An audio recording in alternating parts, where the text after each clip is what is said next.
My father's voice cracked for the first time in my life. Wait, what did you just say?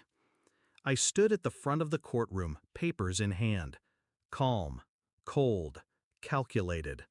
I looked him dead in the eye.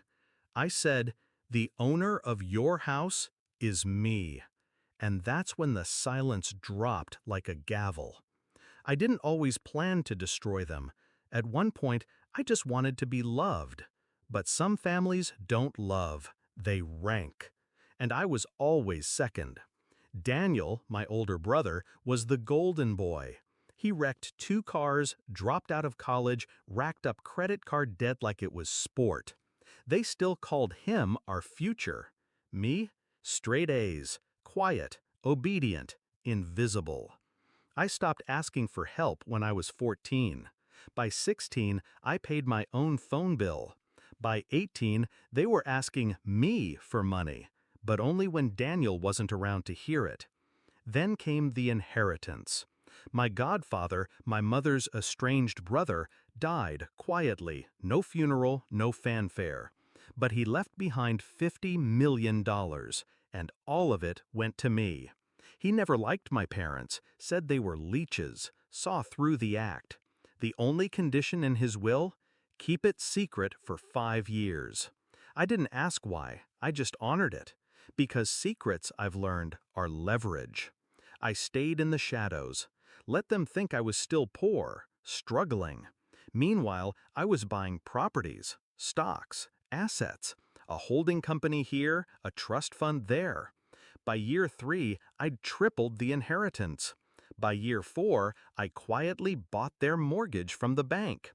By year 5, I owned their house outright, and they had no idea. Their downfall started slow, like rot under fresh paint. Daniel started a business. Well, they started it for him, dumped their savings into his crypto coffee pet spa startup. It failed, spectacularly. Then my father got sued. A bad deal, falsified reports. Legal fees drained what little they had left. Next came the foreclosure notice. Except it wasn't from a bank, it was from my company. They panicked, begged the mysterious new owner for time, for mercy. I gave them exactly 6 months. Then bankruptcy court. They looked small sitting there, not angry, ashamed. Daniel didn't even show. When the judge asked about their assets, my mother mentioned the house. I stood. "I have a clarification, Your Honor." I handed over the deed. The judge raised an eyebrow. "And you are?" "Their landlord," I said, "and the largest creditor in this case." Their heads whipped around, eyes wide. My father's jaw slackened. My mother turned ghost pale. "No," she whispered, "you're lying." I pulled out the trust documents, the original mortgage, the business name I filed under. All legal, all traceable, all me. The courtroom was silent, except for one chuckle. Mine. "You treated me like a beggar," I said, "while pouring everything you had into Daniel. Every ounce of belief, every dollar, every word of praise." I leaned in, quiet but cutting.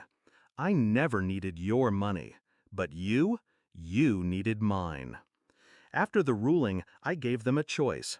Move out within 30 days or pay market rent, triple what they could afford. They moved into a 1-bedroom apartment on the outskirts of town. No garage, no yard. Just enough space to remember every single choice they made. People say revenge is toxic, that it poisons the soul. But I disagree. Mine was clean, precise, surgical. They buried me in silence for decades. I buried them in truth. And truth makes a hell of a headstone.